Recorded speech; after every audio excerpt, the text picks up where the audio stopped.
Namaskar. On behalf of our chairman, Sri Subhanu Saxena, we, the Bhavan, extends a very warm welcome to all of you for a unique performance of Vedic recitation. Ladies and gentlemen, we have two great Vidwans from India, Vidwan Sri Chandrashekhara Avadhani and Vidwan Sri Ramesha Avadhani. Sri Chandrashekhar ji did MA in Sanskrit and taught 45 years before his retirement. He belongs to a family of Vedic scholars and priests.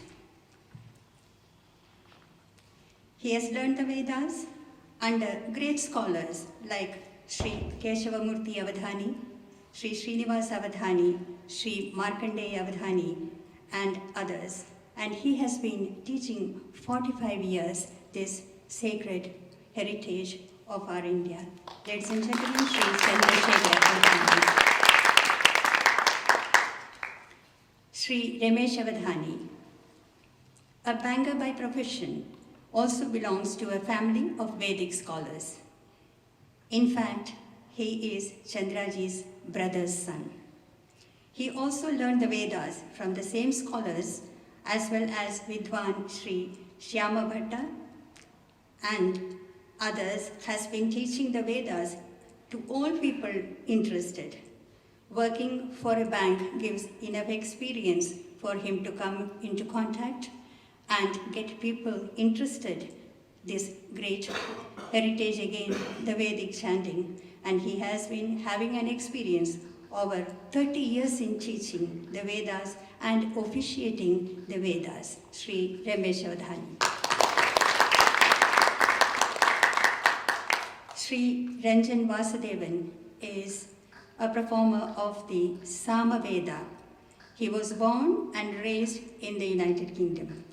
He is a musician and hence he got very much interested in Sama Veda, which he learned under Guru Vidwan Nagaraj Bhatt, Vidwan Chakravarti Sambat, an astrophysicist, and works in the Cambridge, Sri Ranjan Vasudevan. Ladies and gentlemen, have a great session with the great Vidwans from India. Thank you, Bharati. And to introduce our chairman, Sri Subhanu Saxena, one of the finest Vedic scholars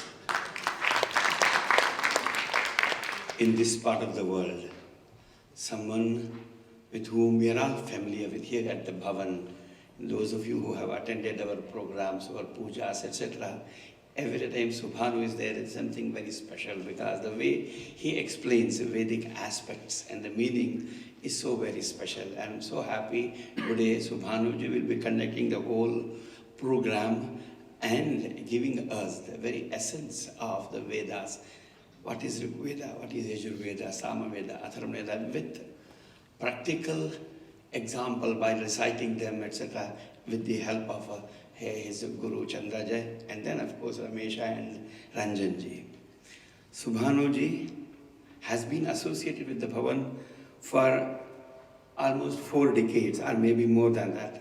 Starting as a student, then as our Sanskrit and Veda teacher, and then moving on as our executive committee member, and now as our chairman. A highly accomplished global executive, his experience has spanned markets in Europe, North America, Africa, and Asia, and industries including pharmaceuticals, fast-moving consumer goods, and consulting and banking. In other prior roles, Subhanu was with Cipla, a pharmaceutical manufacturing company with a presence in over 170 countries. And also, Subhanu was associated with Pepsi and many other companies earlier with Citibank. And today, he's here to help us understand more about Vedas so that more and more people can get interested in our Vedic heritage. Now, I leave it to our chairman, Sri Subhanu Saxena, and the Vedic scholars to conduct the program today. Thank you, Subhanu. Shri Gurubhyo Namaha Harihi Om Ganana Tva Ganapati Havahe Kadim Kavinamupamashravastamam Jyeshthadajam Brahmanam Brahmanaspata Anashrinvannotibhis Siddhasadanam Prano Devi Saraswati Vajebhirvajinivati Dhinama Vityavatu Ganeshaya Namaha Saraswatyai Namaha Shri Gurubhyo Namaha Harihi Om. Welcome, friends. Nanda did touch on the most important part of the introduction, Aham Desham Shishyaha. I have been blessed to know such wonderful scholars from Mattur village. I think it's one of the greatest blessings. Blessings from my parents. My mother is here in the audience with us, and my wife Aradhana. To bring you something very special today, which is to open the door to you on our four Vedas. To start, to set the energy in the mood, we've been running a Veda class here under Chandrashekhara ji and Ramesha ji, and with the students we're going to recite one mantra, mantra pushpam. I'll explain the meaning later and its context in the Vedas, but let's ask the students, will they join us on stage? You know, I have one simple goal today, that if I can inspire at least one of you to come to Bhavan, to continue this journey of knowledge, then we've been successful. There's an ocean of wisdom and knowledge in our ancient traditions. As the Bhavan, we do our best to make that available to anyone who's interested. And as an example, this Veda summer class, in a very short period of time, they've been able to learn a Vedic mantra that talks about our connection with nature and how everything is but a reflection. Like when you look in the water and you see the moon, it appears like a lotus, and how everything is like a flower in the ocean of Brahman.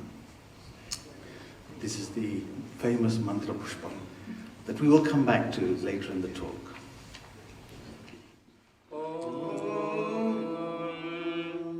Yopam pushpam Veda pushpavan prajavan pashuman bhavati chandramava apam pushpam pushpavan prajavan pashuman bhavati ya evam Veda yopamayatanam Veda ayatanavan bhavati agnirva apamayatanam ayatanavan bhavati yogneraayatanam Veda ayatanavan bhavati apo va agnerayatanam ayatanavan bhavati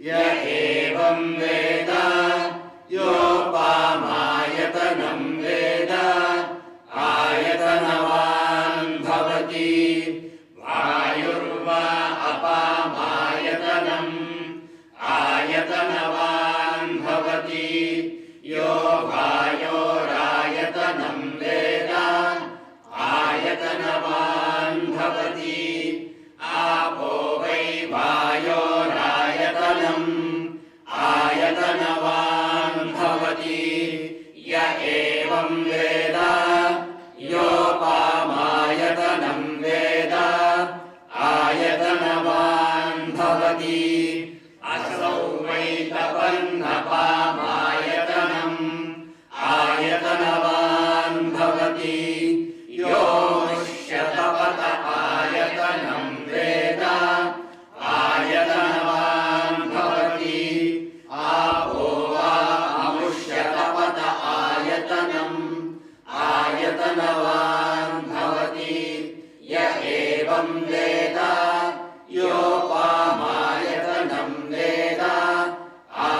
आयतनवान् भवति चन्द्रमा वा अपामायतनम् आयतनवान् भवति यश्चन्द्रमस आयतनं वेद आयतनवान् भवति आपो वै चन्द्रमस आयतनम् आयतनवान् भवति य एवं वेद योपामायतनं वेद आयतनवान् भवति नक्षत्राणि वा अपामायतनम् आयतनवान् भवति यो नक्षत्राणामायतनं वेद आयतनवान् भवति आपो वै नक्षत्राणामायतनम् आयतनवान् भवति य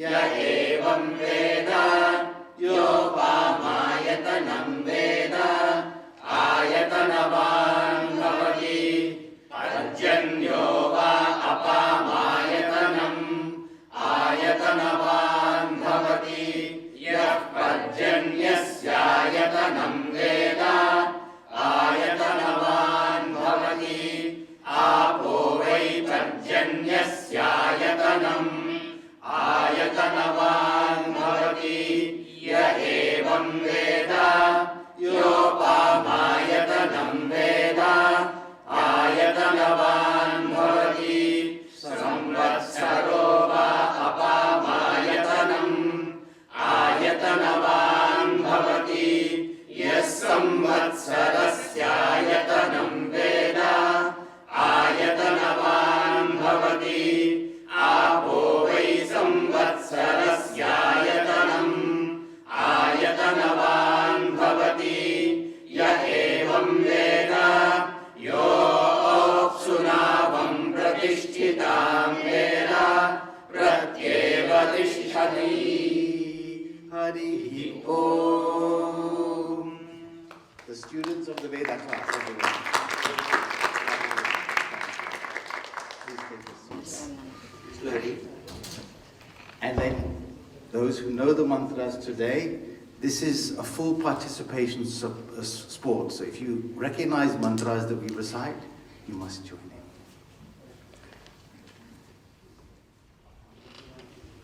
This mantra is one of the simplest to learn in the beginning. You probably heard repetition, which aids quick learning. You will see that in some sections of the Veda to aid memorization. We'll go into that in a little bit. Shri Gurubhyo Namaha Hari Om Agnimire Purohitam Yagyasya Deva Prithviyam Hotaram Ratnadhatavam Om Agna Ayahi Vitaye Grinano Avyadataye Nihota Satsi Barishi Om Ishet Tvorjetva Vayavastho Vayavastha Devo Vasavita Prapayatu Shreshtatamaya Karmane Om Shanno Devi Abhishtaya Apo Bhavantu Pitaye You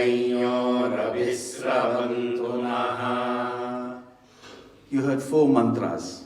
Anyone know where those mantras came from? Yes? Actually, do you know where they originally came from? You use them in Brahma Yagya. These are the first mantras of each of our 4 Vedas. Very first. Rig Veda, Agnini Ile Purohitam. Sama Veda, and we'll come back to this mantra. Agna Ayahi Vitaye. Yajurveda, Ishet Tvorjetva. Atharva Veda, Shanno Devi Rapishtaye. To honor this day, we start by reciting the first lines of the 4 Vedas. We do that in Brahma Yagya, when we do our self-study. We recite them when we change our sacred thread. And it gives us a shubharambha, an auspicious beginning because the topic of the day is our Vedic tradition, our Vedas, our sacred Vedas. Veda itself means knowledge, and I would probably say the Vedic corpus is the oldest, still in active use body of sacred literature we have. Those who think knowledge started 2,000 years ago, you kind of need to add another 2,000 years at least. In fact, the Vedas give us clues. So, who's heard of the spring equinox and the autumnal equinox? You know when the sun on March 21st goes in the northern part of the skies? Right? That's when often is the time when yagyas are planned to start. Well, our ancients had a very developed sense of astronomy. So they would pinpoint that moment when the sun was at that point by seeing what lunar constellation would be near the sun when it rose. Today, that constellation is Uttara Bhadrapada. Now we have a mantra in the Taittiriya Brahmana, Nakshatra Suktam, to all of the nakshatras. And the first one was what was in the vernal equinox then. That was Agnirnavpatu Kritikaha Nakshatran Devamindriyam Idamasam Vichakshanam Havirasan Juhotana. It was Kritika.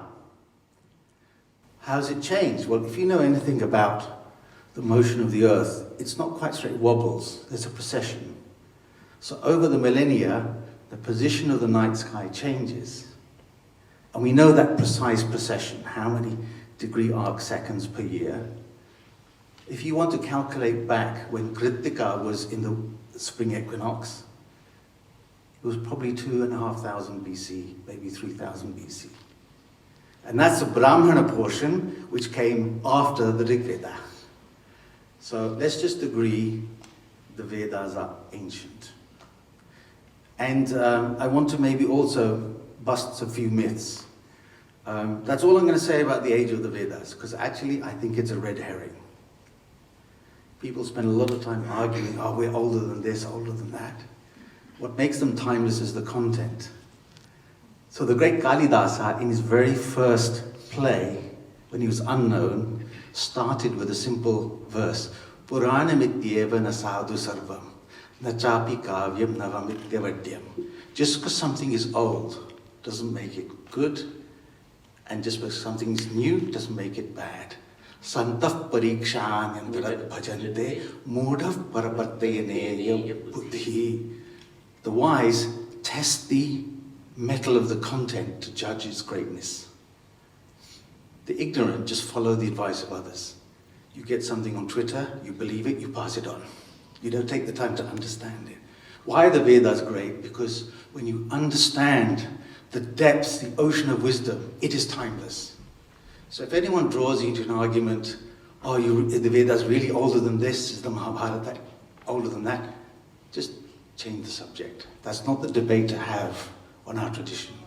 The debate is to understand what the messages are, because those are timeless.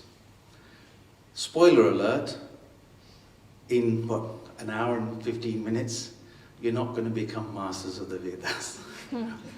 They are timeless. There's a story in the Taittiriya Brahmana, Bharadvajo hatribhirayurbhir brahmacharya bhavasa. The great Bharadvaja spent 3 lifetimes studying the Vedas. He got tired. Tagum hajir nagasthaviragum shayanam, and he was resting. Indra upavrajyo vacha, Indra came to him. Bharadvaja, oh Bharadvaja, yatte chaturthamayur dadyam. If I give you a 4th life, kimenena kurya iti, what will you do with it? He said, brahmacharya evainena chareyamiti hovacha. I'll study the Vedas again. Then Indra turned to 3 mountains. Tugum hatrin girirupana vigyatana vadarshayan chakara. He showed him 3 mountains, huge mountains in the distance. Deshagum haikaikasman mushtinadade. He took a mound of dirt from each. Sahovacha. He then said, Bharadvaje tyamantriya. Oh Bharadvaja, Vedava ete. Those are the Vedas. Anantavai Veda aha. The Vedas are endless. Etatva etis tribhirayur birandavochatha. All you have studied are these 3 handfuls of dirt. So, we're not going to cover the whole Vedas. We want to give you an essence, but importantly give you a thirst, a pipasa, to study further. As I said earlier, if we can do that, we've been successful. So, admitted the Vedas are old. Well, what are they? How did they start? Well, it seems there was a time when the great rishis of the past found a place of quiet, a place of connectivity with the world around them. And they sensed the pulse of the sacred in everything around, and that connection with nature. And that connection led to deep spiritual experiences that literally spurted like an explosion that came forth in these mantras. Just by understanding what's behind the fleeting change of name and form, they found something permanent, and they saluted it.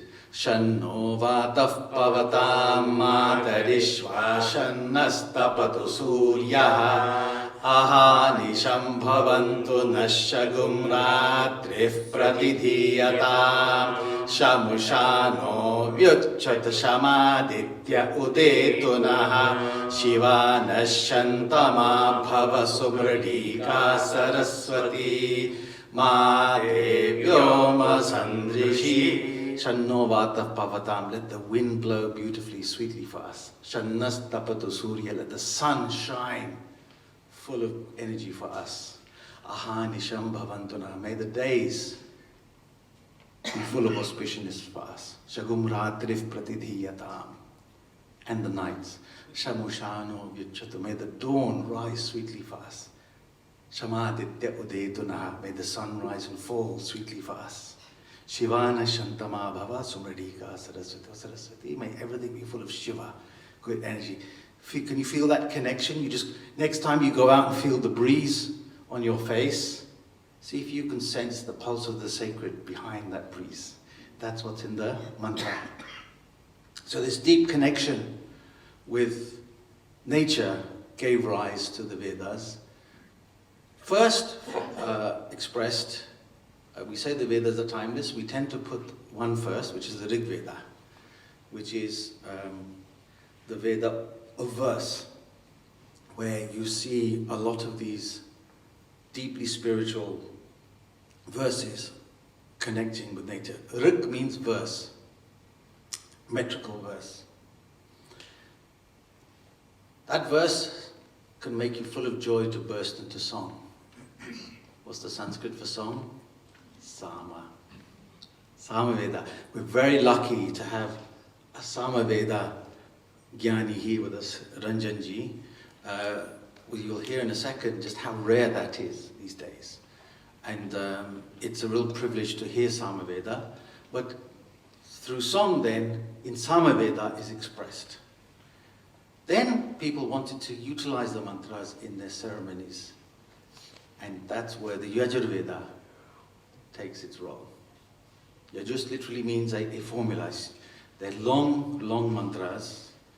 You'll see some examples a bit later in our talk. And the priests of the Yajurveda would conduct these ancient yagyas. And finally we have the Atharva Veda, which made sure nothing was left out. So in the Atharva Veda, you have the sacred, you have the earthy. You even have mantras. If somebody is going after your beloved, you have a mantra to send them away. That is there. There are even some darker mantras there. But there's some beautiful spiritual mantras to knowledge in Atharva Veda. Once upon a time, there are probably 21 branches, shakas of the Rig Veda. Anyone know how many are left today? 2. Sama Veda, there were over 1,000 branches. Mushkil said there are 4 left. Yajurveda, there were 40 branches. There are just a handful left. Atharva Veda, all but one branch had virtually gone extinct. We just have 2. There was a time in the millennia where it said in Patanjali's Yoga Bhashya, Kartaka branch was recited in every village. Kartaka is pretty much lost except in writing. Some portions have been preserved in our Veda.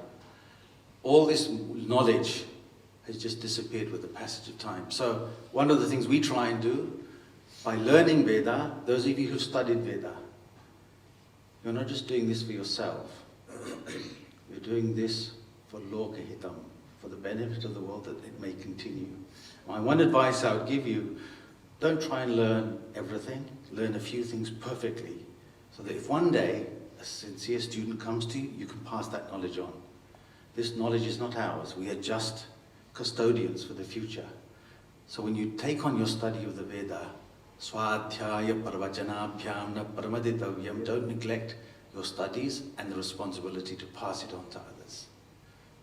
So by conducting such sessions, we hope that inspires many of you to either continue studying or to support Pathashalas in India with the work they're doing. You know, to support one student's food for a year is probably £100 a year.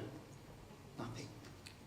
So we set up a Veda society to help gather funds to send, but if you know ashramas or people who can benefit, a very small act from you can have a great impact for many, many people. So you have the 4 Vedas, and each Veda comes in sections. First, you have the what, the mantras, okay, which are in verse form and can be in long formulaic form. The next section is the how. How do you use the mantras? We call those the Brahmana portions, which are like the manuals of how to implement the mantras. But importantly, we'll see later, they are also the earliest texts on mindful practices, because by explaining how to use them, it helps you be present in the moment with the mantra. Once you've learned the how, you probably want to know the why. And those are the Aranyaka portions, where literally you would go into the forest to study the deeper meaning of the mantras you learned. And then the highest distillation of the knowledge of the Vedas, of the why, come at the end of these Aranyaka, these forest works. They are at the end of the Veda. Vedanam antaha ityukte vedantaha, our Upanishads. I'll give you an example. In our Shaka, Taittiriya Shaka, we have a Samhita, we have a Brahmana, we have an Aranyaka, which is 10 books. The first 6 books are Aranyaka proper. Book 7, 8 and 9, the Prashnas, are the Taittiriya Upanishad, and book 10 is the Mahanarayana Upanishad. In the Shukla Yajurveda tradition, you have the Aranyaka, and then the last section is the great Brihad Aranyaka. If you've heard of the Brihad Aranyaka Upanishad, that's the last section. However, it doesn't always follow that way. Second myth I want to dispel. You may have heard some people talk about the first 2 portions, Samhita and Brahmana, are the ritualistic portions. So they're karma kanda, they're ritual. Ignore them. Or they have a different place. The Jnana kanda, the knowledge portions, are where you should focus in this day and age. The Aranyaka and the Upanishad. Well, guess what chapter 40 is of the Shukla Yajurveda Samhita? It's the Isha Upanishad. It's in the Samhita portion. Some of the highest spiritual Upanishadic content you find in the Brahmana portions. We're going to give you examples. So don't get misled when people say there's a ritualistic piece and there is a separate. This is one ancient tradition that's come together to help you take an external practice into an inner practice of deep meditation. How was it done in ancient times? Well, we had yagyas. And yagyas, I'm just going to turn around a little bit. There we go. So yagyas were the way of mass offering. See, you can do look at your life in one of two ways at the end. What did I take from this world? Or what did I give? Yagyas were ancient practices of offering, of giving. And in a yagya, these elaborate yagyas, they would have, all four Vedas would be present. First, you had to invoke the deity. Rig Veda was used for that. Agnimi ile purohitam, I call on Agni the Purohit, Aja. Any guest, you first invite them. When they come, you say, Are, how about tu say, you come along, you're looking beautiful in those clothes. You praise them. You praise them through song. Then Sama Veda kicks in. Then you conduct the ceremony with Yajurveda. Then you need someone to have overseen everything. That was usually given to the task of the Atharva Vedi, because to learn Atharva Veda, you typically have to learn all the rest. How long does it take to study a Veda? Well, like with all things, if you want to do astrophysics, you first have to learn maths, you first have to learn a bit of physics and chemistry. So there's some ancillary disciplines you first learn. What are they? Shiksha, pronunciation. Chandas, the art of poetic meter. Yakarana, grammar. Nirukta, etymology. The deeper meaning in words. There's a verse in the Rig Veda, Chatvari vak parimita padani tani vidur brahmana ye manishinaha guhatrini nihitane gayanti turiyam vacho manushya vadanti. The wise said there were 4 levels of speech. And we as humans just converse in the most superficial. You have to go deeper and deeper into meanings. The one I always remember when Nandaji first taught me Sanskrit, tapas, penance, austerity. What does that mean? Standing on one leg for 40 years? Well, when you understand the word tap means to burn, what are you burning? Your ego, your aham. Any act that helps you burn away your ego becomes a sacred act of tapas. Himalaya, mountains, Himasya Alaya, temples of ice. I can never look at the Himalayas differently. They're temples of ice. See the deeper meaning. Niruktam helps you go to the deeper meaning of the words. Then Jyotisha, astronomy. You have a Ganita Bhaga, which is the calculation, fixing in time and space. The mantras are there that precisely describe the positions of stars in the heaven. Yat punyam nakshatram tat vatkurvi topavyusham yada vai surya udeti ata nakshatra neiti yavadi tatra suryo gachet yatra jaganyam pashyet avadi kurvita yat kari syat punyaha eva kurute. That's a description of Sirius in the night sky. Many, many years later, Phalabhaga came, which was astrology. If an owl crosses my path, I'll have a good day. Fine.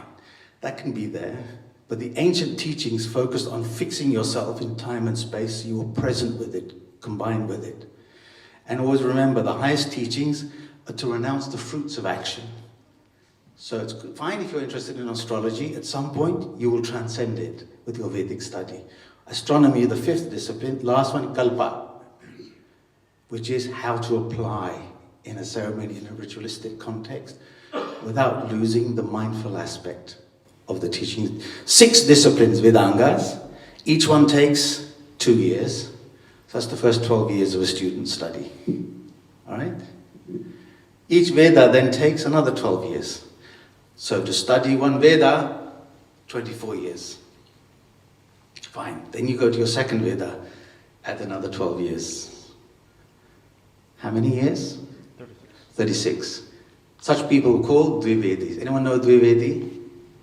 Have you come across that second name? Someone in their past, maybe today, studied 2 Vedas. Salute them, or their ancestors. Add another 12 years. What do you get to? 48 years. What are they called? Trivedis. You may have met Trivedis. I have met one real Trivedi who knew Rig Veda, Yajurveda, Sama Veda. Just one. 48 years. Final one? Chaturvedi. How many years? 60 years, a lifetime of study. That was usually the last one, Atharva Veda. That's why the Brahman, as it was called, was given the pride of place to oversee. Didn't take part, just checked. Sab theek chal raha hai. Even today, when we do a Havan, we symbolically invite a Brahman. Brahmanam tvaham amrine brahosmi karishyami brahmane namaha idamasanam. Please come and sit. The wisest person in the room is a Brahman. That's my Guru. Here. Overseeing us, just keeping us, making sure we're on track. So all 4 Vedas were then involved in these ancient yagyas. And there were different kinds of yagyas. There were 7 obligatory yagyas, Havid yagyas. Agnyadhana, how do you light fires? You know in your house when you do Havan, how many fires do you light? 1. In yagyas, how many fires were lit? 3. Avadhaniya, Dakshinagni, Garapatya. Different fires. You then had to tend those fires if you lit them. That's the Agnihotra. Then there were others. Darshapurnamasa, new and full moon, was done. And so on. You then had 7 Soma Yagyas, where the ancient Soma was used. I will ask Ranjan to say a bit about it, because Sama Veda and Soma Yagya has a very intimate connection. And you have all of these ancient yagyas, which are collective opportunities to inculcate a spirit of giving. And it's very easy to get lost in all of that, which is why I want you to always bring it down to a core message. What do those disciplines do for you? They help turn an external act of giving, external yagya, inculcating a discipline, a compassion, a life of service. At the end, you give gifts to you give. Turn that into an inner yagya. And I often say, when you study our shastras, the highest teaching is to live your life as a yagya. Live your life as a sacred offering to some higher purpose. Could be the divine, it could be something else, but something where you leave something, you leave the world better than you found it. If you do that, you've lived your life as a yagya. That's one of the highest teachings, and so we'll see where that leads us through these mantras. So let's now spend a bit of time on what see some of these mantras say. Oh, that's my water. I'll finish what's open already. Let's start with the Rig Veda.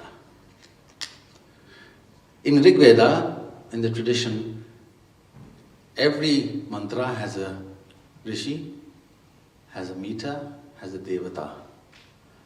And the Rig Vedis keep that tradition alive, and before they recite, they will say each of those.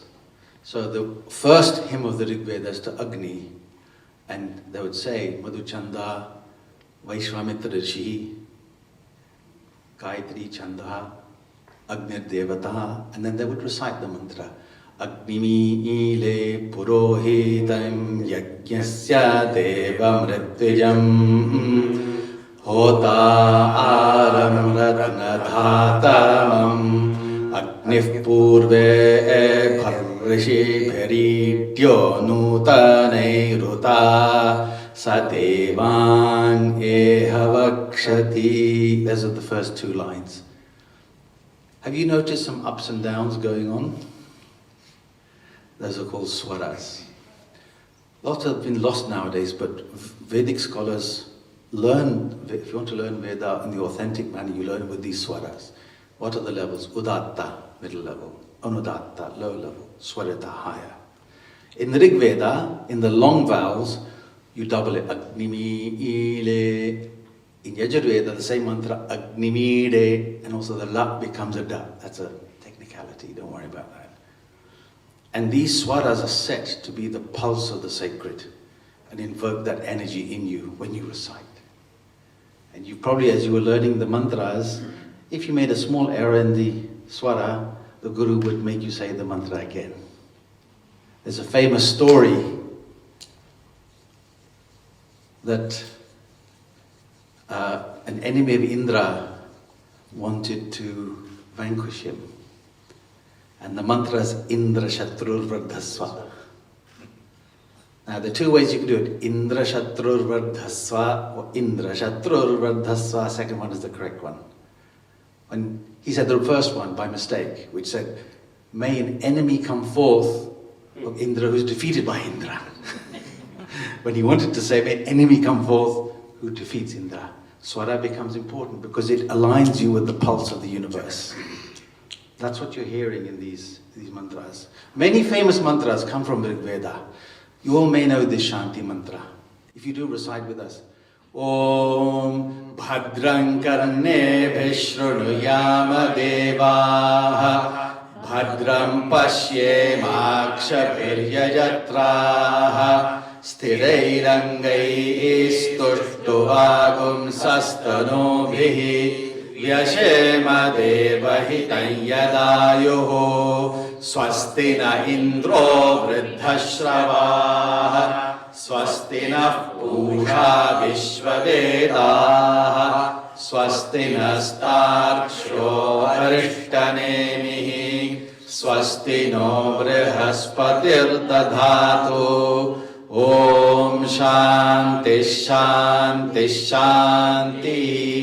May we hear what is auspicious, see what is auspicious.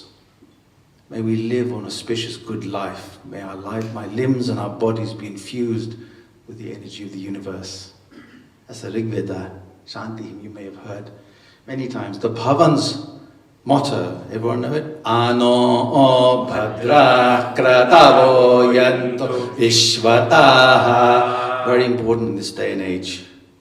Let noble thoughts come to us from every side. How often have you seen people react to the last thing they heard? Versus taking the time to understand an issue. I had a great boss, Thomas Eberle, German, who had an interest in our philosophy. And he would say to me, Swami, he called me Swami as a term of endearment. I'm not a Swami, but he would just call me that. Before taking a decision in business, speak to 5 people. Because the 5th person will always add something in a complex issue. That is Ano Bhadraha. Let noble thoughts come to us from every side. Next time you have the temptation to believe the last thing that was heard, someone comes and says something bad about your brother, your sister, or someone, you go at them and say, have I got the full story? Maybe not. Think about this Ano Bhadra, very important. Another one, Ekam Sadvipra Bahudha Vadanti. That one truth that many call by different names. It sounds obvious, but the infinite can be described in an infinite number of ways. There are many paths to knowledge. Accept one, but also accept others' paths. Such high teachings are in our Rig Veda. Now, another myth to bust. Who's heard that only men can recite Vedas? Some people have heard, right? Did you notice we had a full complement of Vedic students? In ancient times, the Vedas, there are some mantras written by Rishikas. The famous Devi Suktam. You may have heard Devi Suktam Tantra version. Yeah, have you heard that one? Ya Devi Sarva Bhuteshu Vishnumayeti Shabditaya Namastasyai Namastasyai Namastasyai Namo Namah. That's Tantroktra Devi Suktam in Durga Saptashati, to the divine Shakti essence and everything. Well, the Rig Veda has a Devi Suktam by Vagabhrani, Rishika. The sacred position of speech. It's through speech that we communicate, that energy comes. That was written by a female. Aham Rudre Bharvasu Vishcharam Yama Aditye Ruta Vishvade Evaihi Aham Mitra Varuno Bhabi Bharmyamindragni Aham Ashvino Bha Aham Somamanaha Sambibharmyam Tvashta Aramutapushanam Bhagam Aham Dravinam Havishmate Supravye Yajamana Yasunvate. It's written by a female. There's a great line in the Yin Kama Yetam Tam Kramamitam Brahmanam Tam Rishim Tam Sumedham. Whoever I desire, I make them formidable, I make them a wise person, I make them a rishi, I make them wise. Devi Bakse. So we have a wonderful universal view of nature. Tvam Stri, Tvam Manasi, you are man and woman. We have Ardhanarishvara form. Both have to come together to create in this world. This was celebrated in the Vedas. And you have some of the deepest philosophical thoughts. Where did creation come from? Well, there's a famous hymn called Nasidiya Suktam. In the beginning was neither reality nor non-reality. It starts with that. Om na sadasi no sadasi tadani nasi drajo no vyoma bharoyate kima variva kuhakasya sharman ambhah kimasit kahanam gabhiram namrityuramritantarina ratriya anha asit praketaha anidavagagya tadekam tasmaad dhanyanna parakinchana sa tama asit tamasa gudhagre praketam Salidam sarvama idam tuchena pavitayadasite tamasastan mahina chayataikam. Then it goes on. In that endless dark void, the great stood up. But in the beginning was neither reality nor non-reality. You know, it postulates a state of quantum fluctuation at the beginning. And then it asks at the end, Ko adha veda ka iha pravocate kuta ajata kuta iyam visrishtihi arva deva asya visajjanaya atha ko veda yata ababhuva iyam visrishtihi yata ababhuva Yadi va dathe yadi va na yo asyadhyaksha parame vyoman so anga veda yadi va na veda. Who really knows the truth of where all this came from, what was on high? Or maybe the overseer above, he knows, or maybe even he doesn't know. And this verse is trying to inculcate the discipline of inquiry, of questioning, to understand. Our tradition does not ask you to blindly believe anything. It asks you to have shraddha. Shraddha dhati, satyam dadhati, a faith that some truth will come. Who studied science here? Anyone? A few of you? So your teacher will tell you what an electron is, electricity. Do you believe it blindly? No, you go and do an experiment. You have the open mind to go on a journey of discovery. This is what our Vedas want. And that experiment culminates in this deep experience of connectivity with the universe within and out. Krishna says, Pranipatena tadvidhi pariprashnena sevaya. Come and in a humble spirit, ask to learn from the wise, through question and answer. Don't show up to kind of show what you learn. Show up to see what you can learn. This spirit of inquiry is there, which is why our Upanishadic, our sadhana is called Atma Vicharaha. Contemplation of the Atman. So never lose that ability to ask, to question. You know, coming back to the earlier comment, often people lead with a judgment. They judge another situation, another person. How many of you lead with a question to first understand the situation? No, we don't. We immediately assume, why did you do this? Or you did this wrong. Versus, just tell me a bit about when you did this thing, what was the intention? Understand first, then judge. So this spirit you find in our Vedas. You have many others. You have a great hymn, the final hymn of the Rig Veda. It's a hymn of unity, coming together. Sangachadvam sambadadvam samvo manamsi janatam deva bhagam yatha purve sanjanana upasate samano mantras samitis samani samanam manassaha chittamesham samanam mantramabhimantrayeva samanena vo havishadyuhoti samani vaakutis samana hridayani vaha samanamastu ho mano yatha vasu sahasati. Sangachadvam, let's come together. Samvadadvam, let's speak together. Samvomana amsi janata, let be all of us be known of one mind. Deva bhaga yatha purve sanjanana upasate, the way the ancient divines worship together. Samano mantraha, may our aim be common. Samitis samani, may our purpose be common. Samanam manassaha chittamesham, may our minds be one, may our very souls be one. Samanam mantram abhimantrayevaha, I put this common purpose in front of you. Samanena vo havishajohomi, so we may offer together.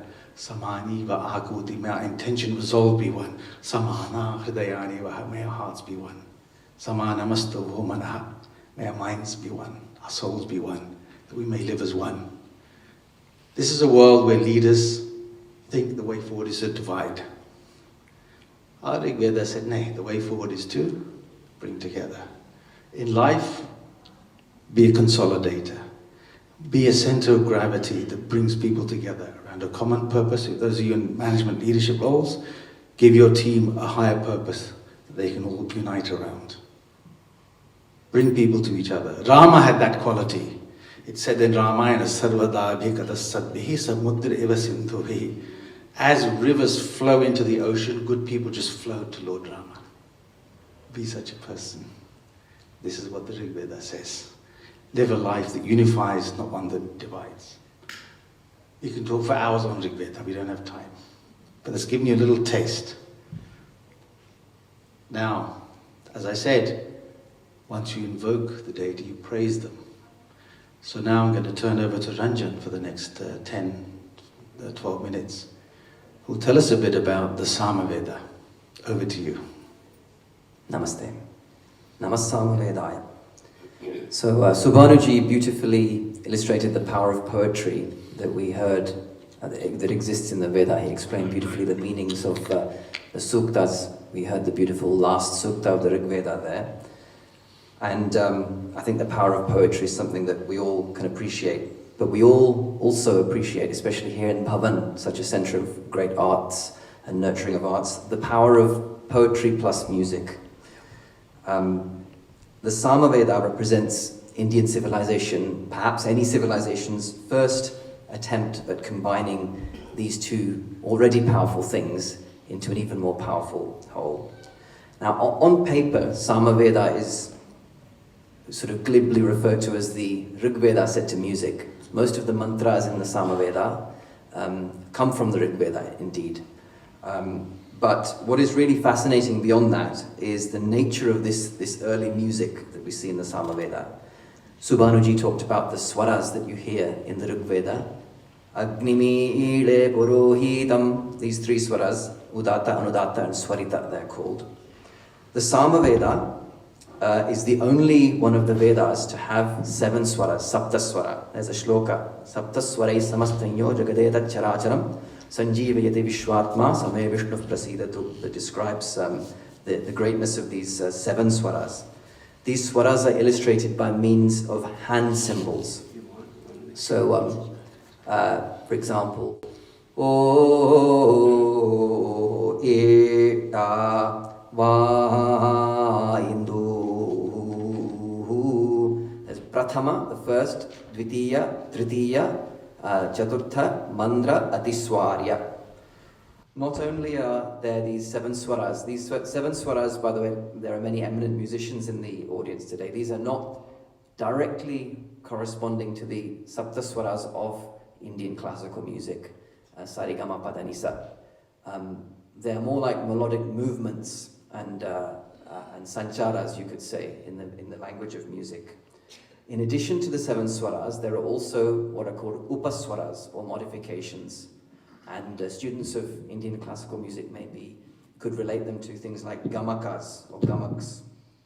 So for example, they have many names: dirghas, namana, abhigita, samprasarana, prenkha. So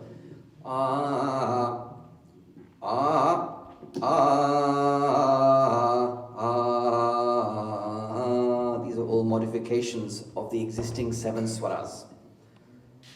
And these all change between the different branches of the Sama Veda. Subhanuji talked about there having once upon a time been 1,000 branches of this Veda, Sama Veda, of which we only have 3 left now. These are the Gautama Shaka, and the Gautama Shaka is prevalent in Tamil Nadu, Karnataka. It's also to a lesser degree there in Andhra. Once upon a time, Gujarat was a very, very strong center for Sama Veda. And interestingly, in West Bengal, all the rituals performed in households are performed as per the Sama Veda Prayoga, the methodology. But you don't hear the chanting of the Sama Veda very often there. But you hear some relics of this. In Bangla functions, you may hear the word Om is often said. Actually, in the Sama Veda, this sound is given more importance. So maybe the local language is influenced by the Veda that was prevalent there. Maybe it's the other way around. We don't know exactly. Does anybody know the connection between Lord Krishna and Sama Veda? Vedanam Sama Vedosmi. Indeed, yes. Lord Krishna himself, in the chapter 10 of the Bhagavad Gita, when he's explaining to Arjuna who he really is, he says, Vedanam Sama Vedosmi. He is talking about he's trying to convey to Arjuna, look, I really am the supreme Paramatma. Of all the things in the world, imagine the best thing, I am that thing. So why does Krishna choose to heap this superlative praise on the Sama Veda? Now, it is considered a sin, an apachara, to say one Veda is better than the other. So Krishna didn't mean it in this way, but he's talking about this unique power of the combination of words and music to create something beyond just the words or just the music. So we'll illustrate with a couple of examples here. I believe we're going to start with the Gayatri Sama, is that? Or the Agnaya? Agnaya. So you heard at the beginning, we recited the first line of the 4 Vedas. We did it in Samhita side. Agnaya hibitaye granano havyatataye nihota satsi parishi. Now here in Sama Veda. And this one mantra has actually 3 samas. I'm not going to recite all of them. I'll just write the first one. Om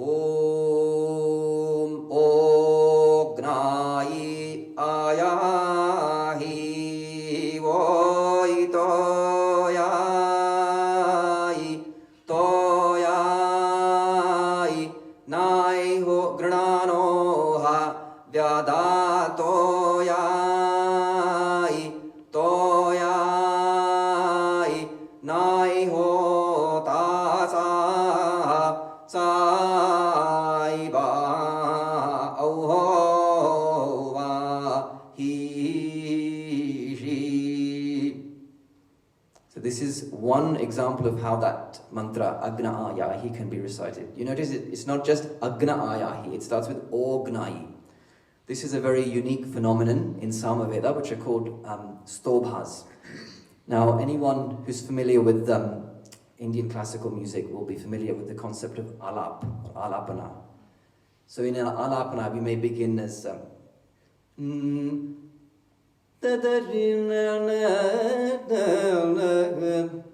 these syllables don't mean anything, but to a singer, if you tell them it doesn't mean anything, they'll get very angry with you.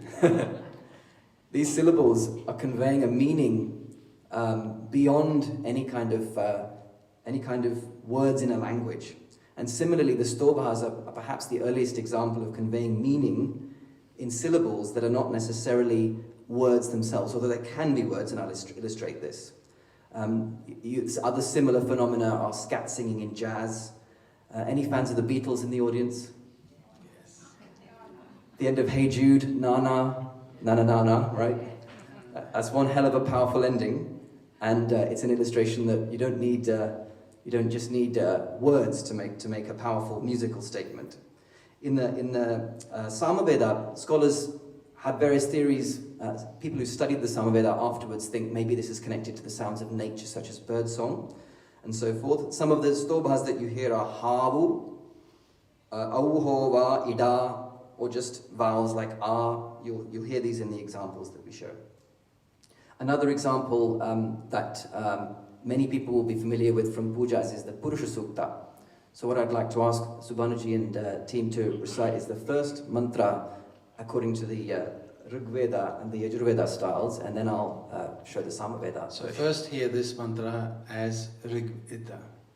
Om Sahasra Shirsha Purusha Sahasrakshas Sahasrapad Sabhumim Vishvato Vrittatyadishtat Dashangulam. There was the whole sentence.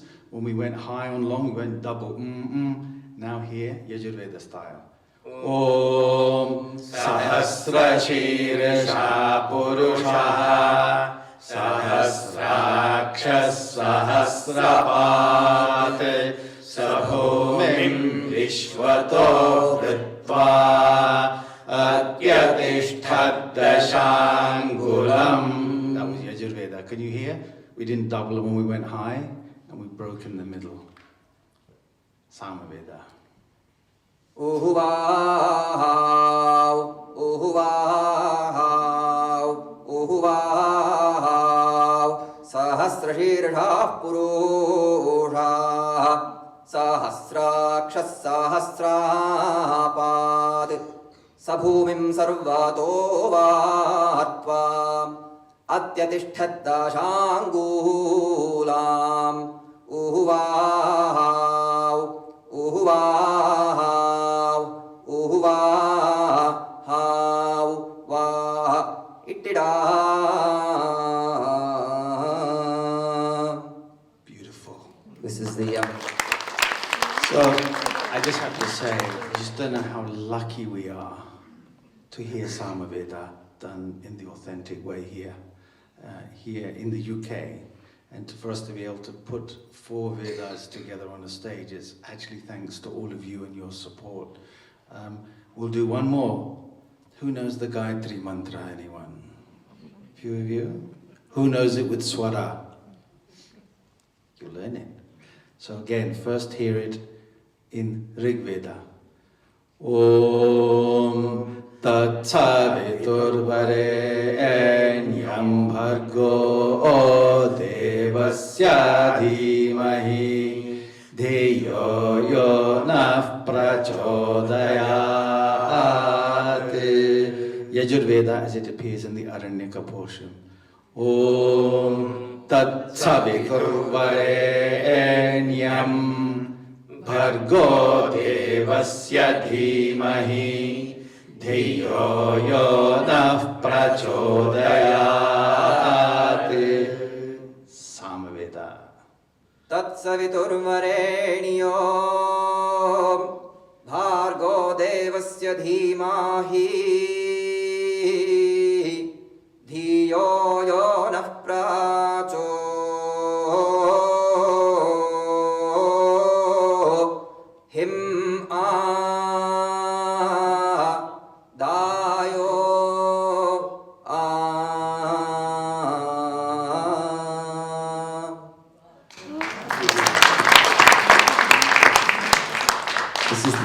All beautiful, right? This is the Gayatri Sama, as it's called, and Setum Stara. Setum Stara, yeah. I'd like to finish with one example that illustrates how even the stobhas themselves, these seemingly meaningless words, can actually convey a great meaning. There's one sama called the Setu Sama, which the core message is realization of oneness or your participation in the Supreme, in Brahman.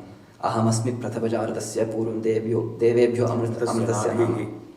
But the stobhas in between are very interesting. Setum stara itself is a stobha, means cross this ocean. Dustaran, cross this difficult path to cross. And how do you cross this difficult path? Danena adanam. By generosity, overcome miserliness. Akrodhena krodham. By non-anger, overcome anger. Shraddhaya ashraddham. By faith, overcome lack of hope, lack of faith. Satyena anritam. By truth, overcome falsehood. So this is actually a message of what are the key virtues in getting through one's life through samsara in this worldly realm. What are the key messages what are the key virtues that can help us along that journey? So I'll just I'll recite the Setu Sama for you. Om Hau Hau Hau Setung Stara Setung Stara Setung Stara Dusta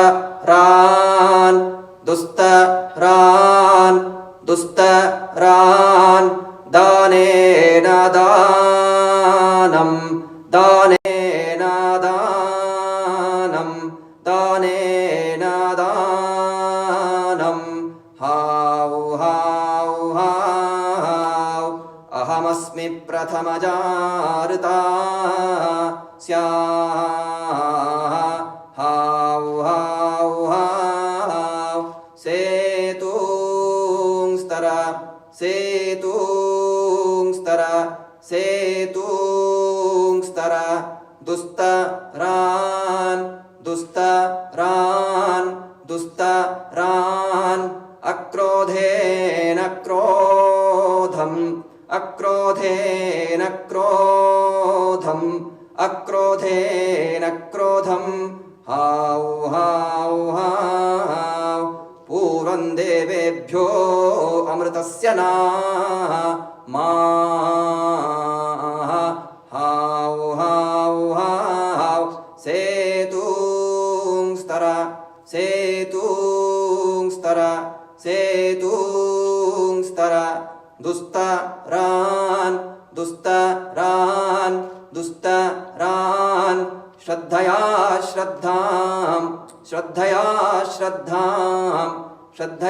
Shraddham Hau Hau Hau Yoma dadati sa ideva Vad Hau Hau Hau Setung Stara Setung Stara Setung Stara Dusta Ran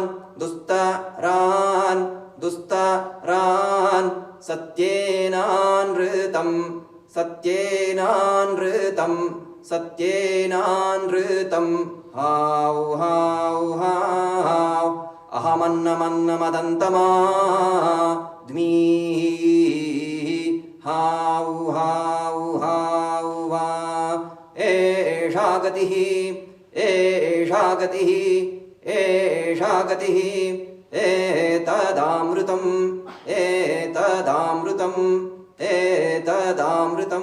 swargacha jyotirgacha setung stirtva chadura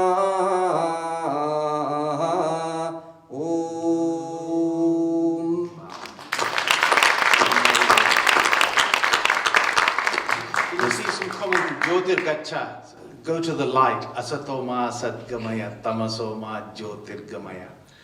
our whole journey is of our tradition is to take us from darkness, ignorance to light, knowledge. So beautifully rendered those wonderful samans. Now put a pin in the one you last heard, because just see how you relate it to the last mantra we're going to do. We have about 15, 20 minutes left, so I've got a fair amount to go through. If I overrun by 5 minutes, is that a problem for anyone? Not at all. Okay, thank you. But I'll try and be Swiss time. Yajurveda next. As I mentioned, Yajur, once you've invoked and praised the deity, you conduct the yagya with mantras.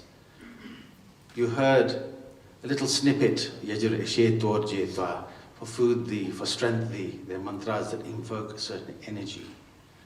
These are long, long mantras. So hear the full version of what you heard at the beginning.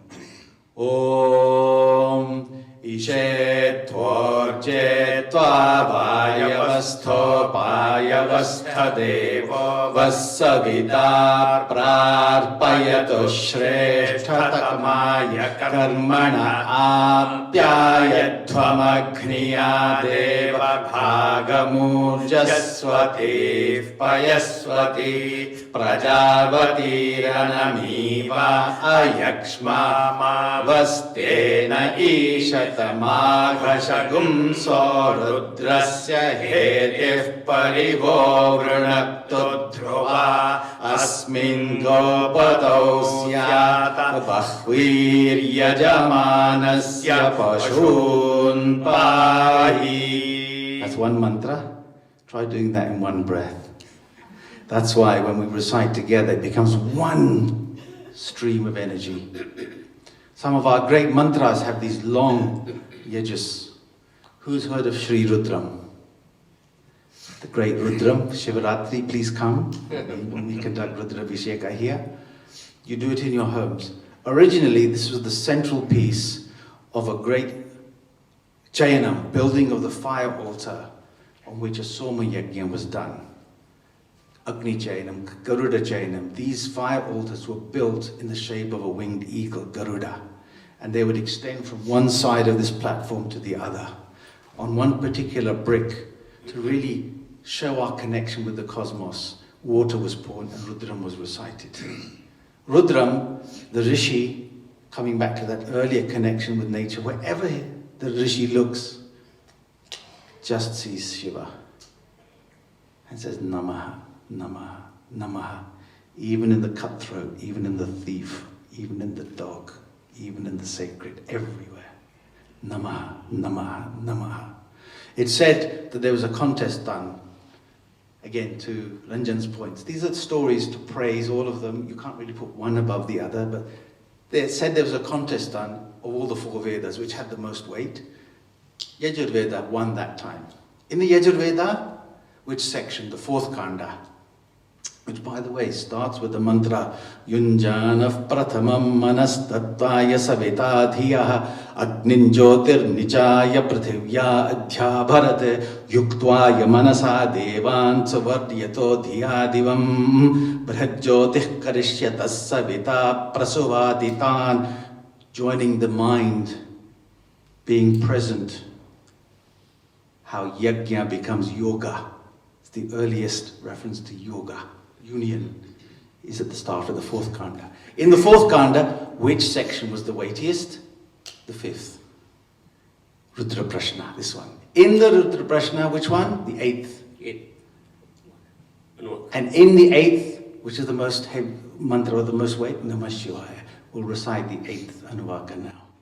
Om Namah Somaya cha Rudraya cha Namastamraya cha Runaya cha Namah Shangaya cha Pashupataye cha Namah Ugraya cha Bhimaya cha Namo Agre Vadhaya cha Dure Vadhaya cha Namo Hantre cha Haniyase cha Namo Vrikshe Bhyo Harikeshe Bhyo Namastaraya Rudravaya Namah Shambhave cha Mayo Bhave cha Namah Shankaraya cha Mayaskaraya cha Namah Shivaya cha Shivataraya cha Namastirthyaya cha Kulyaya cha Namah Paryaya cha Bharyaya cha Namah Prataranaya Chotaranaya cha Namah Aryaya cha Ladyaya cha Namah Shashpyaya cha Penyaya cha Namah Sikatyaya cha Prabhakyaya cha. Did you hear Namah Shivaya in the middle? Again, one breath. Can you imagine when there are just many pundits reciting? If you recite it once, it's called Rudrekadashi. Right? If you do it 11 times, if you take Rudram, recite 11 times, it's called Rudrekadashi. Let's say you recite that another 11 times. What's 11 times 11 is? 121. That's called a Laghu Rudram. Recite that cycle another 11 times. Come on, mathematicians. 1,331. That's a Maharudram. Do that 11 times. 14,000? 341. Yes, something like that. It's close enough. Atirudram. You may have heard of Atirudra Mahayagyas done in India. Maybe 121 priests recite every day 11 times for 11 days. You do the math, it comes to the same. That's the power of Sri Rudram for us today. But see how it comes from the ancient yagyas and how the journey of taking an external offering to an internal offering is right there in our Rudram. So that's why things start getting blurry. You know, remember I said some people say there's a ritualistic portion and there's a knowledge portion. It's not so clear cut. How many of you heard of the Katha Upanishad? The story of Yama and Nachiketas? How this boy goes to his father who's giving away his wealth because he thinks that's a grand gesture to be spiritual. He says, who will you give me to? He asks 2-3 times, and in anger the boy says, I give you to Yama, the Lord of Death. And he goes. Because Yama wasn't there, he was out in Sainsbury's shopping or something. He comes back and said, you stayed without me being there, I give you some boons. So his first boon is, I'd like to tell my dad about the story when I return back to him. Meaning, let me go back alive. A smart boy. And then he starts asking about what yagya allows me to have the highest knowledge. And Yama teaches him that yagya. And he's so pleased he gives it his name, Nachiketa Agni. Then he asks, well, is there existence? Is there not? Am I just this body? Am I something else? And Yama was always a tough question. Don't ask that question. He was testing him. He said, no, I want to know. He says, well, I'll give you the most beautiful women, all the wealth in the world, everything. Take that. Don't ask this difficult question. And he said, those are as fickle as a blade of grass in the wind. I want that's what's permanent. So Yama basically deems him worthy. Ascharyo vakta kushalosya labdha. As a teacher, we have to make sure we're excellent first. We have to be worthy to teach. Yes, it's not a privilege. It's not a right to teach. It's a privilege. You have to be worthy of it. Then your student has to be worthy. Kashti pe baithne ka salika bhi chahiye. Kashte ke zimmewar faqat na khuda nahi. There's a technique to sit in a boat. The responsibility is not just the boatsman. Be a good student. And he was deemed a good student. So he taught him the ways of Atman. The Kathopanishad, many of those verses, do you know who quotes these verses and where? Krishna. In Gita, Najayate Mriyate Va Katarajit. You find that in Kathopanishad. Many of these mantras come from there. So you see a link between Gita and the Upanishads already. Did you know this story is first told in the Taittiriya Brahmana? In the so-called ritualistic portion? Ushana Havevajashravasa Sarva Veda Santatau Tasya Nachiketa Nama Putra Asayada Sankum Nachiketa Tagum Hakumaragum Santam Dakshinasu Niyamanasu. Father's giving away the wealth. Shraddha Vivesha. Shraddha came to this boy. Tatakasmai manda asya siti. Who are you going to give me to? Dutiyam, tratiyam. He asked two times, three times. Tagumha parita uvacha. In anger, the father said, Mrityave etva dadami. Tagumha smothitam vagabhivadati. A voice came from the heavens.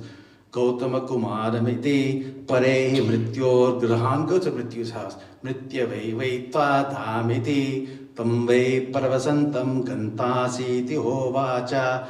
Tasya tisro ratrirana ashvan griha uvasa tamagatya papracha. It goes on like that. He says, so these mantras come from, I just gave you some snippets there. And the Brahmana. You then go back to Rig Veda, 10th book, hymn 138. It's described how Yama teaches Atman to a young boy. So kaha Upanishad, kaha Veda. You cannot separate the two, okay? And those who study our Vedic tradition know this is one unbroken tradition. And these earlier sections are creating the discipline, the mindfulness. So, as I said earlier, you all recited mantra pushpam. You know, that is a yagya done above water. So the Brahmana portion in those mantras, it comes straight after mantra pushpam. Janudakni muttara vedin khatva apam purayatva gulvadaknam pushkara parnai pushkara dandai pushkaraischa sagyastirya tasmin vihayase agnim praniyo asamadhaya brahmavadino varanti. Janudakni muttara vedin khatva, having dug a pit, ankle deep. Apam purayatva gulvadaknam, fill it up with water. Pushkara parnaiv, pushkara dandaiv, pushkaraicha sagastirya. Cover it in leaves of lotus, stems of lotus, and lotus flowers. And in the space, tasmin vihaya say agnim praniya up samadhaya, light the fire and place it there. By reciting it, you are at one with the act. This is mindfulness practice. So you're very conscious when you do something. I'm taking the water. You're present in the moment. They're not just mindless, dry instructions. These are the earliest mindfulness tools we have. And then they give the reason. Your palm push. Why are you doing it on water? As I said, your palm pushpam Veda. Who knows the flower of the water? Water there is Brahman. Everything is reflected in Brahman. What? Starts with Agni, fire lit on the side. Agnirva apam ayatanam ayatanavan bhavati. When you see the reflection of water, you say, this is just reflected in the eternal Brahman. Vayu, the wind blows ripples on this water, the Rishi notices, just reflected in Brahman. Aso vaitapan, a Rishi meditating, he sees the reflection of the water. It's just a reflection of Brahman. Chandrama, the moon, it's like a lotus flower in the water. The Kshatrani, the stars. Parjanyaha, Samvatsara. the clouds. Samvatsara, time itself is a reflection in Brahman. So these Brahmana portions are giving you a deeper connection to the yagya. So you cannot just do it blindly. So don't let anyone tell you the Brahmana ritualistic portions are dry. It's probably because they haven't studied the texts. There's a great shloka, Yasya in Mahabharata, Yasya nasti nija prajna kevalam tu bahushrata. If someone doesn't have intimate knowledge of something, he's just heard about it. Nasa janati shastartham. Such a person doesn't know the essence of the teachings. Darvisu parasaneva. Just like a spoon doesn't know the taste of soup. So when you hear a lot of people gyan bharte and so on, just check, have they actually studied it themselves, or they've just downloaded from Wikipedia and shared the knowledge? And the invitation to you is to not be that person. Don't be the spoon. Come to the Bhavan, learn your Sanskrit, learn your Vedas, and feel the mantras for yourself. Finally, Atharva Veda, we talked about.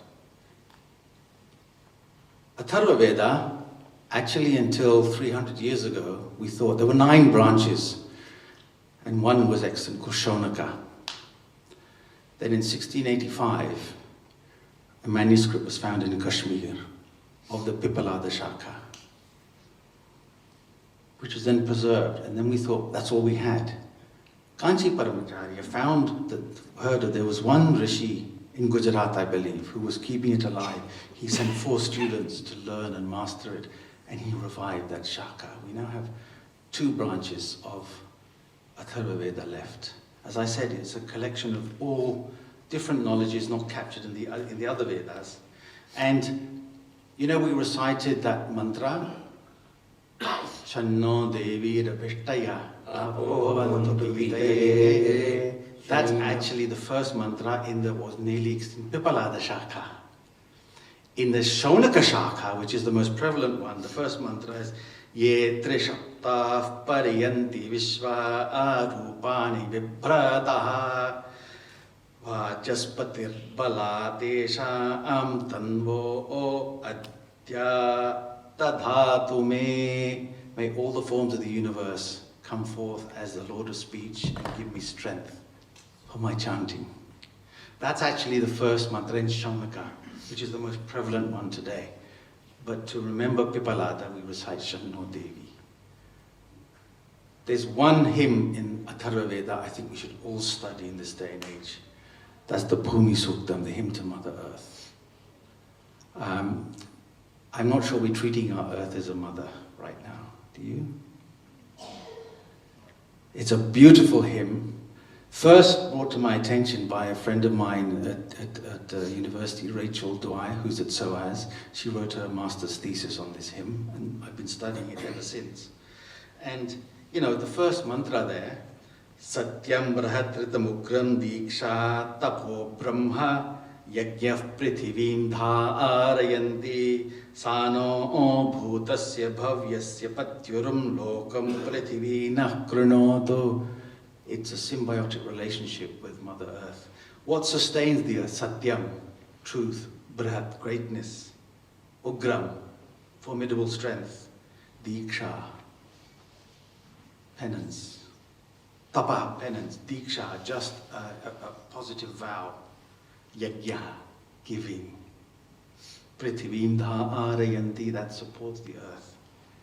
May such Mother Earth, Bhutasya Bhavyasya, everything that has been, everything that will be, Patni, the mistress of all of us, make the earth wide and prosperous for us. So we have to feed the earth with truth, kindness, compassion, love, and Mother Earth will give back to us her selfless love.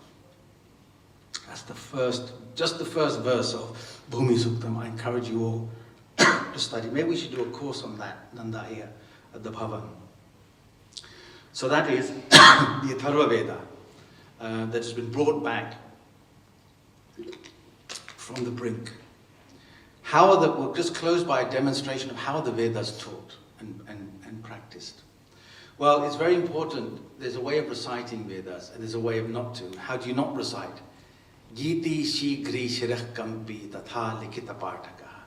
Giti, sing. No, shigri, too fast. No, not too fast. Shirah kampi. No. You're present with it. Tatha likita partaka. We allow that in this day and age, don't worry. To recite Yajurveda from memory takes 48 hours non-stop recitation. Think of the memory power. And why? When knowledge is in a book, it stays there. When the Guru says, we're now going to discuss Bhrigu hang on, what page is that? If you've memorized it, immediately go Bhrigu Varunihi.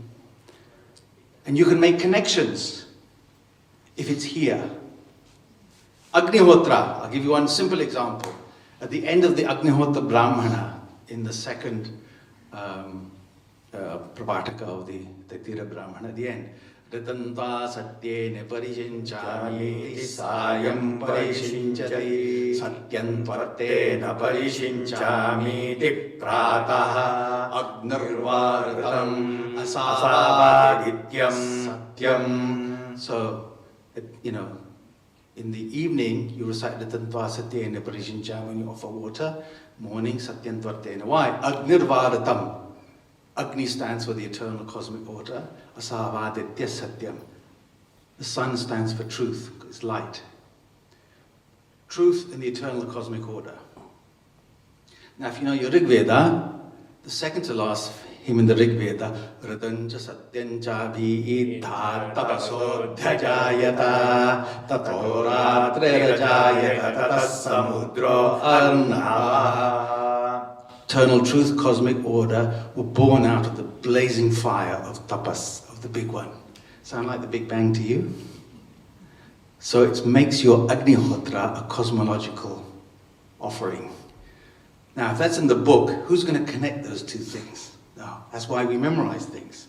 So that's why Likita Pataka. Anarthagyam, alpakantascha. If you recite without knowing the meaning, or alpakanta, too softly. No.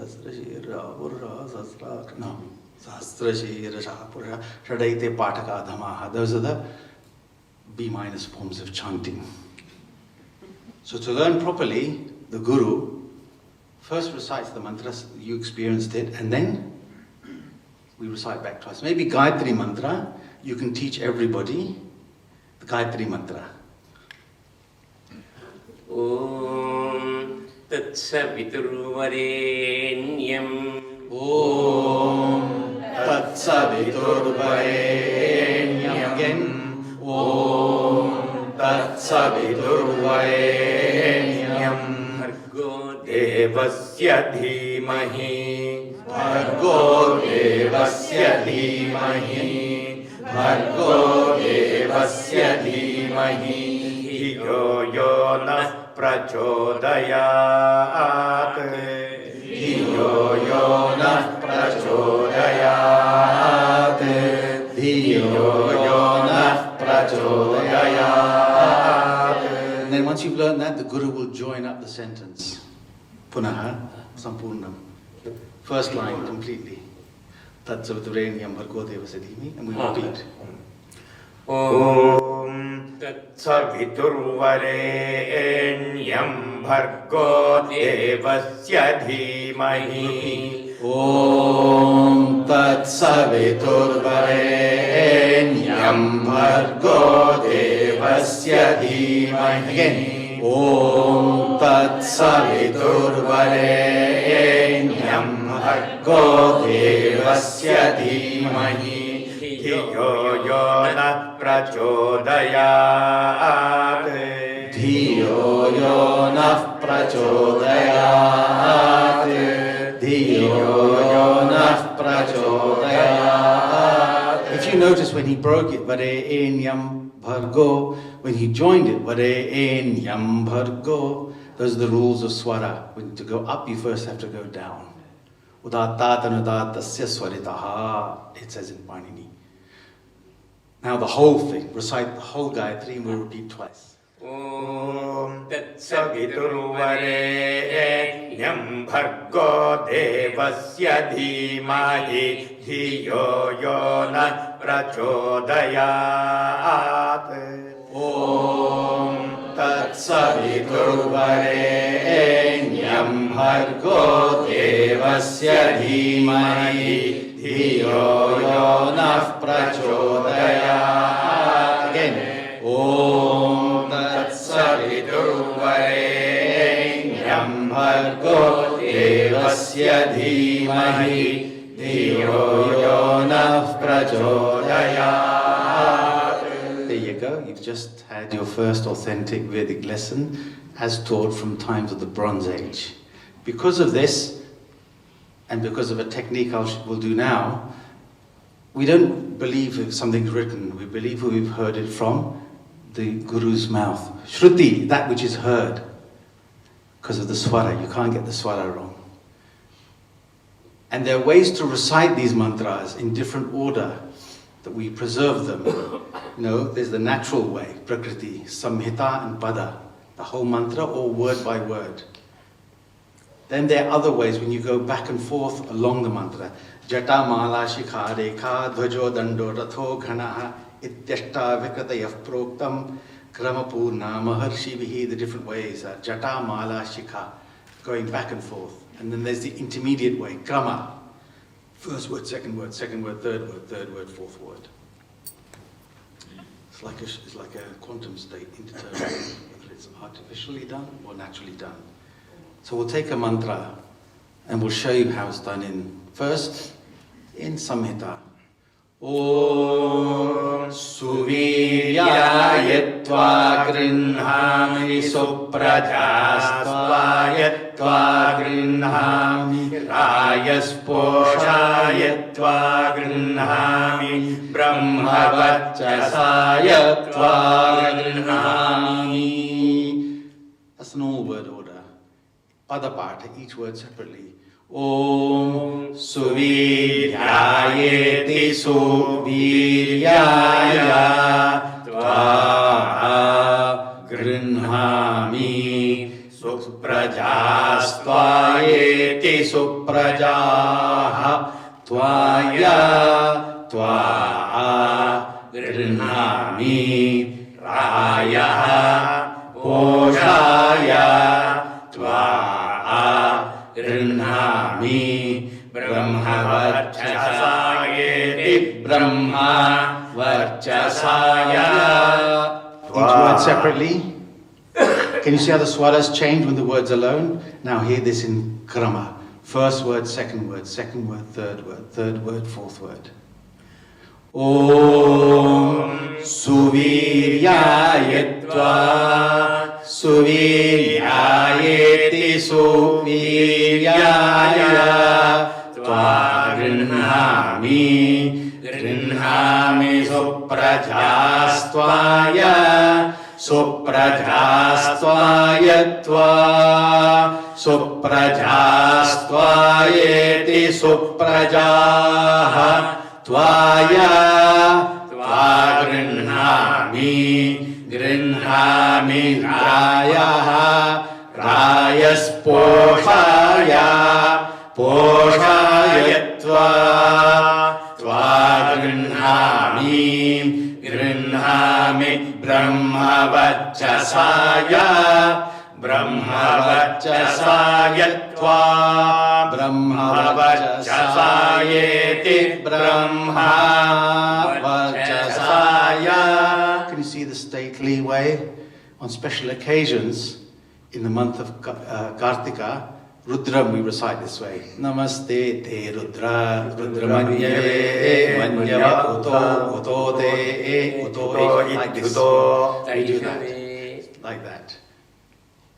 Now, there's an intermediate way to the difficult one called Jata, which is 1, 2, 2, 1, 1, 2, 2, 3, 3, 2, 3. So there's a Rig Veda mantra. Devim vacha majanayanta devastam vishvarupa pashavo vadanti. This in Jata very quickly. Devim vacham vachan devim. Devim vacham vacham ajanayanta ajanayanta vacham vacham ajanayanta ajanayanta devaha deva ajanayanta ajanayanta devaha, and so on. Then you get to the last one, Ghana, literally thick. What's the word order here? You ready for it? 1, 2, 2, 1, 1, 2, 3, 3, 2, 1, 1, 2, 3. 2, 3, 3, 2, 2, 3, 4, 4, 3, 2, 2, 3, 4. 3, 4, 4, 3, 3, 4, 5, 5, 4, 3, 3, 4, 5, and so on. Back and forth. Here is Suviryaya. For just the first couple. Om Suviryaya Tva Suviryaya Suviryaya Tva Grinhami Tva Suviryaya Suviryaya Tva Grinhami Suviryayeti Suviryaya Tva Grinhami Tva Grinhami Suprajastvaya Suprajastvaya Grinhami Tva Grinhami Suprajastvaya Grinhami Suprajastvaya Suprajastvaya Grinhami Suprajastvaya Tva Suprajastvaya Grinhami Suprajastvaya Tva. Wasn't that amazing? There was a time there were probably only 200 Ghana parties left in India. It's a lost art. But it's been our pleasure that we've been able to bring that to you. Now, can you imagine if you learn the mantras like that? Are you going to forget the swara? You can forget the pronunciation if you can go back and forth? No. Which is why the way we recite today was how it was recited in the Bronze Age. I can meet a scholar from the same Veda who I've never met before. It's happened to me. We have to recite a mantra to the last inflection. We're identical. That's the power of this oral tradition that we have. And we hope we've given you a little bit of a window into this amazing culture. We're going to close with two quick things. A short blessing in Sama Veda from Ranjan. Om Hau Hau Hau Yasho Hau Yasho Hau Yasho Hau Varcho Hau Varcho Hau Varcho Hau Asmin Hai Asmin Hai Asmin Hau Va Tavedindra Vamam Vasu Tvam Pushyasi Madhyamam Satra Vishwasya Paramasya Rajasi Nakištva Goshu Vrinvate Hau Hau Hau Yasho Hau Yasho Hau Yasho Hau Varcho Hau Varcho Hau Varcho Hau Asmin Hai Asmin Hai Asmin Hau Va Ayurvishvam Vishwamayurasi Mahiprajan Tvashtaradinidhe Yasme Shatanjivema Sharado Ayante Tatu Dirgamityahurayurvaidirghayusho Varudhyai. They will live long for 100 autumns. Thank you, Ranjan. There's something, we don't have time to do it, but you know, this journey from external yagya to inner yagya, that everything becomes a mindful, meditative act in your life. Living a life of giving, unconditional loving kindness, living your life as a yagya, this is the goal. And what comes at the end of that knowledge? And this was what got me hooked. Chandrashekhara ji, 1987, came and gave a talk on the Vedas, and he closed by saying, there's this beautiful section at the end of our Upanishad, the Kothari Upanishad.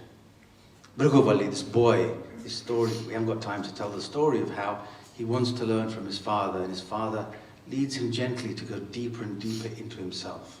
This act of turning the eye from externally to inward and finding the universe within is the story. When he gets there, he realizes that which is in the sun is within us, is the same. And he has this moment of ananda, bliss, of experiencing Brahman. And Chandrashekhara ji said this to me, said this on that day, and this is what said, I have to learn Veda. Like a young boy swimming in water, doesn't want to get out of the water. The Rishi is swimming in an ocean of bliss, and doesn't want to come out. And I was hooked from that moment. You heard this mantra recited Stara earlier. This has then been brought in to close the Upanishad. Om Sayaschayam Purushe Yascha Savaditye Sa Ekaha Saya Evam Vit Asman Lokat Pretya Edamannamayama Manamupasankramya Edam Pranamayamatmanamupasangramya Edam Manomayamatmanamupasangramya Edam Vijnanamayamamatmanamupasangramya Edam Anandamayamatmanamupasangramya Iman lokan kamani kamarupyanu sancharan etat samagayan aste ha vuha vuha vo ahamanna mahamanna maha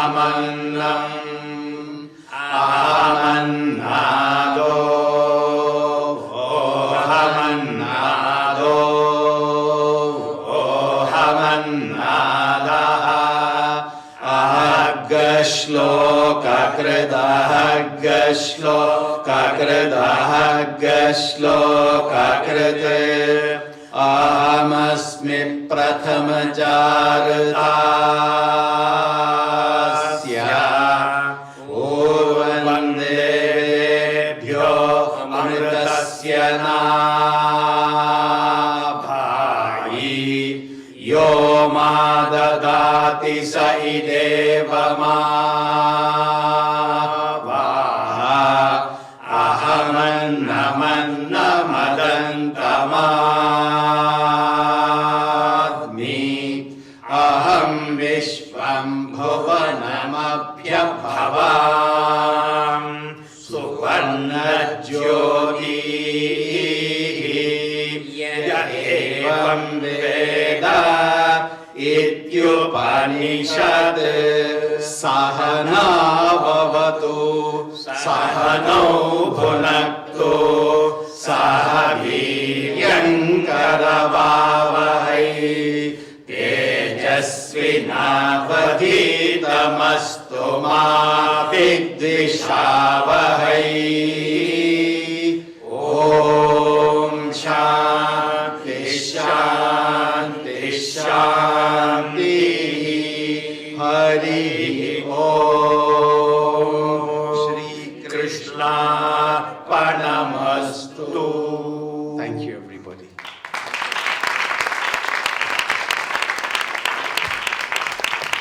Today, really, I feel so much of joy because Shishyat Ichet Parajayam.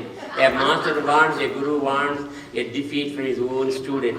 So here Subhanu, I came 40 years back. At that time, within 3 months, he learned what an Indian student learned in 3 years.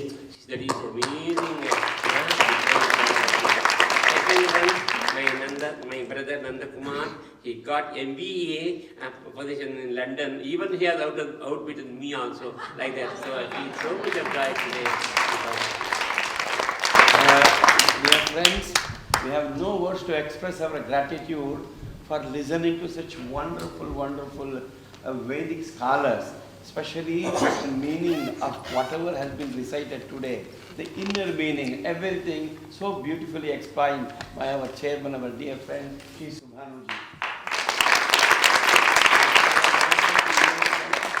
Scholars you can ever find in this part of the world.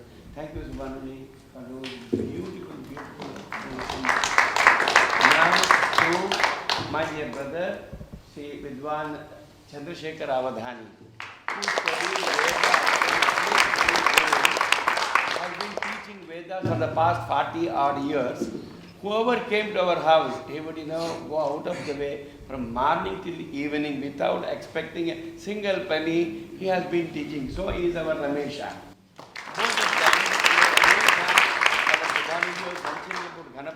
Ramesha's grandfather, maternal grandfather, was one Keshava Murthy Ganapati, one of the greatest scholars who lived during our time.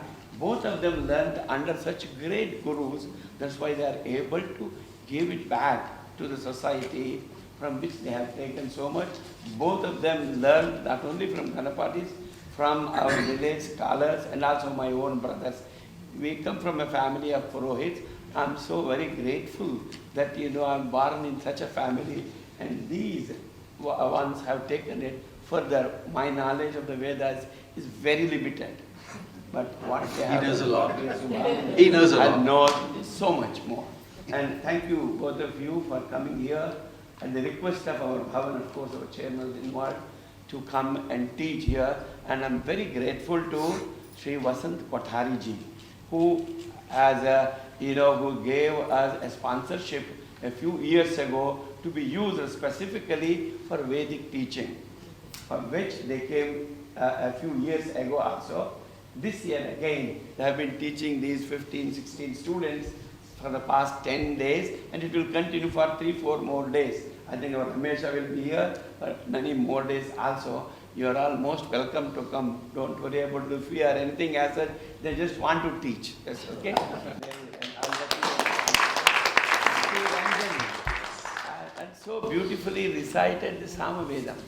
And Sama Veda, rarely we hear. In our village, we had one family only one person, their grandfather used to recite during Kartik Masa, during Shiva Puja. When we were little ones, we used to make jokes out of it because we had never heard Sama Veda. We are all part of the Yajurveda family. But afterwards we realized such a rarity. Even those two families, there is nobody left almost, Sama Vedans in our village. Only Rigvedans, the two Krishna, the only Yajurvedas, Krishna Yajurvedas. There are Rigvedans there, but knowing Rigveda, very few people in our village. So we are so grateful to you all, Ranjan. Thank you so much for coming.